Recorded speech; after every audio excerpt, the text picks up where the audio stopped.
Bueno, ahora estamos aquí para ayudar a los amigos del Colegio Internacional, los alumnos de cuarto año en el curso de Química, que el día de mañana tendrán su examen de justamente este curso y les tomará especialmente el tema de gases ideales. Este tema es muy fácil, aunque muchos alumnos le tienen miedo.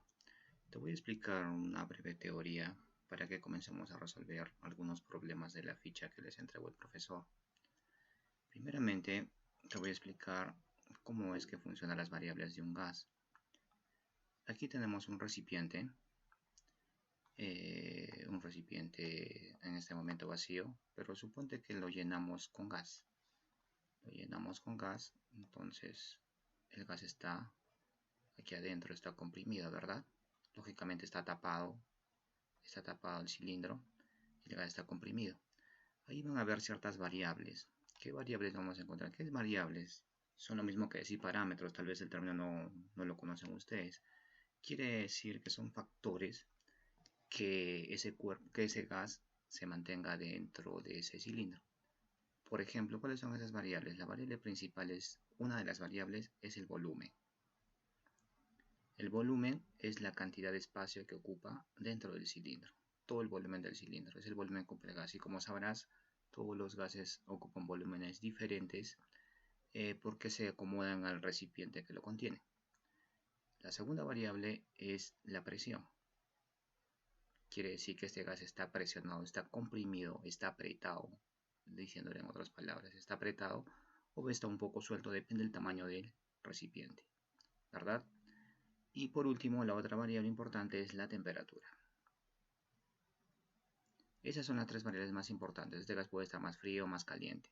Y va a variar según sea el volumen. O sea, ¿qué pasaría si yo, por ejemplo, le caliento este gas acá, le meto fuego aquí al gas, o sea, calor, le aumenta la temperatura. Entonces, por lo tanto, como la temperatura va a ser mayor, el gas va a querer expandirse. Como no tiene espacio para expandirse, está comprimido, está apretado, va a explotar. Es lo que sucede, por ejemplo, que pasaría con el gas de cocina, con el cual cocinan sus padres.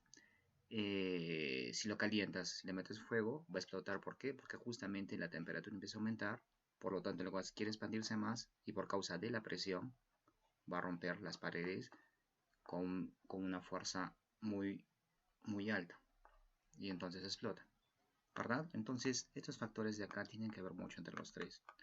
De ahí que viene la fórmula presión por volumen es igual a N por R y por T.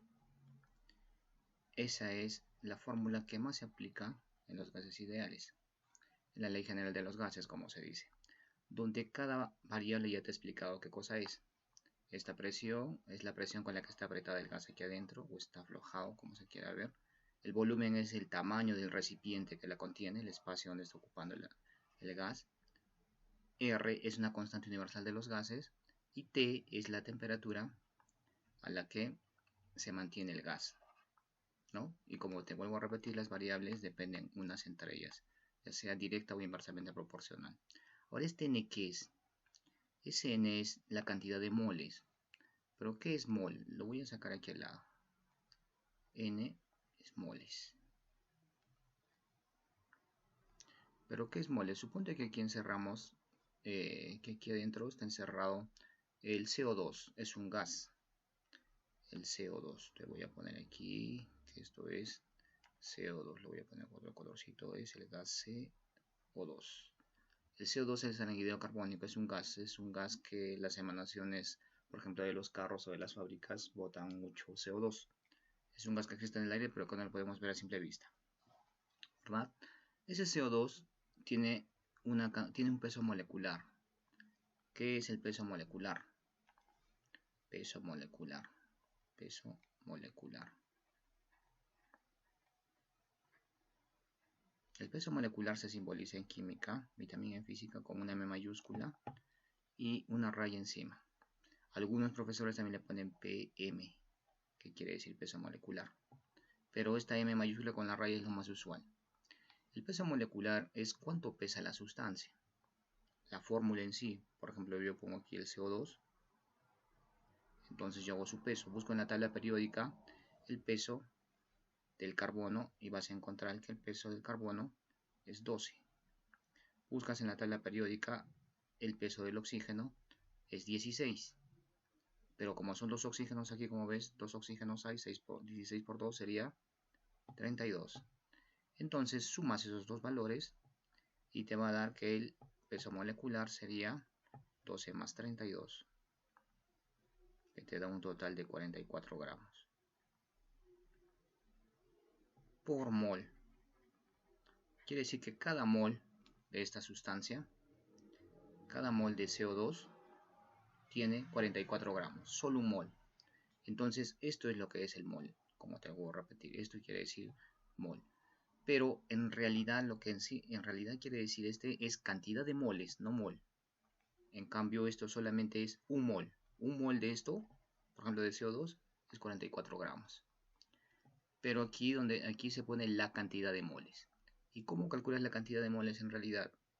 La cantidad de moles, que es N, es igual a la masa del gas sobre el peso molecular de ese mismo gas. ¿Correcto? Donde esa masa debe estar en gramos. Ese peso molecular, como te dije, debe estar en gramos por mol. Y lógicamente N es la cantidad de moles. ¿Cuántos moles hay? O sea, te puede salir 3 moles, 5 moles, puede salir en decimales, no hay problema. ¿Correcto? Esta masa no te vas a confundir. Esta masa no te vas a confundir con el peso molecular, porque un problema te puede decir se tienen 400 gramos de CO2. Entonces 400 gramos es esto. Pero eso también vas a decir, no te vas a confundir, porque ves que es gramos por mol. Esto es lo que pesa la sustancia en sí. Si fuera otra sustancia, por decir oxígeno solamente, el oxígeno es otro gas, digamos que es otra sustancia, tiene SO2, es otro gas. ¿Cuál es el peso molecular de este gas? Su peso molecular vendría a ser simplemente 16 por 2. ¿Por qué 16 por 2? Porque el oxígeno en la tabla pesa 16 por 2 sería 32. Entonces 32 gramos por mol. Cada gas tiene un peso molecular diferente. ¿Correcto? No te confundas entonces con esto de acá, que es el número de moles, y con esta masa y esta masa. Siempre vas a tener un dato de masa del gas y aparte tienes que calcular tú el peso molecular de la sustancia. A eso nos referimos con eso de acá, que es el número de moles. Ahora las unidades en esa fórmula es muy importante, porque casi nadie le toma importancia a las unidades. Si tú sabes bien las unidades, puedes resolver cualquier cosa aquí o en física también. Te voy a poner las unidades que generalmente tu profesor usa. La presión se mide en atmósferas. El volumen se mide en litros. LT. Ya te dije que N se mide en moles. R, esto tienes que aprenderte de memoria y es fijo, siempre la constante universal de los gases es 0,082. Y T es la temperatura que siempre debe estar en Kelvin, siempre en Kelvin. Como recordarás, hay escalas centígrada, Fahrenheit y Kelvin, además de Rankine. Pero siempre en gases, en todo el tema de gases, la temperatura siempre debe estar en Kelvin. Te van a tentar poniéndote en centígrados siempre, tal vez por molestarte, pero aún te ponen en Fahrenheit. Pero generalmente ponen en centígrados y lo tienes que transformar. Entonces, ¿cómo transformas? Yo te voy a dar aquí algunas unidades de conversión. Kelvin es igual a la cantidad de centígrados que tienes más 273. Es la fórmula para poder convertir de centígrados a Kelvin. Por ejemplo, si tú tuvieras, te voy a poner el ejemplo aquí, si tuvieras 27 grados centígrados, te dice que el gas está a 27 grados centígrados, entonces no puede ir esos 27 grados centígrados en mi fórmula aquí, no la puedo poner, entonces tengo que convertir esto a Kelvin. ¿Cómo convierto a Kelvin? Simplemente digo, aplicando la fórmula, Kelvin va a ser los centígrados, que es 27, más los 273. Entonces te da que Kelvin es igual a 300 grados centígrados. O Kelvin, perdón. Ya está, 300 Kelvin. Entonces, esos 300 Kelvin los tendría que poner en la fórmula en esa temperatura si acaso la necesito, según me diga el problema. No te olvides las unidades, memorízate las unidades. Hay otras unidades también que puedes necesitar. Por ejemplo, que una atmósfera equivale a 760 milímetros de mercurio.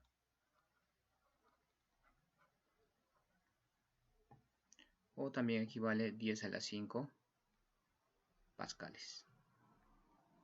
Correcto, esas son unidades de presión. Después, ¿qué más puedes tener acá? También tienes que 1 litro en unidades de volumen equivale a 1000 mililitros. Y decir mililitro es lo mismo que decir centímetro cúbico. ¿Correcto? Esas son las unidades principales que más vas a usar. A ver, a continuación vamos a aplicar todo esto a algún problema para que puedas entenderlo mejor.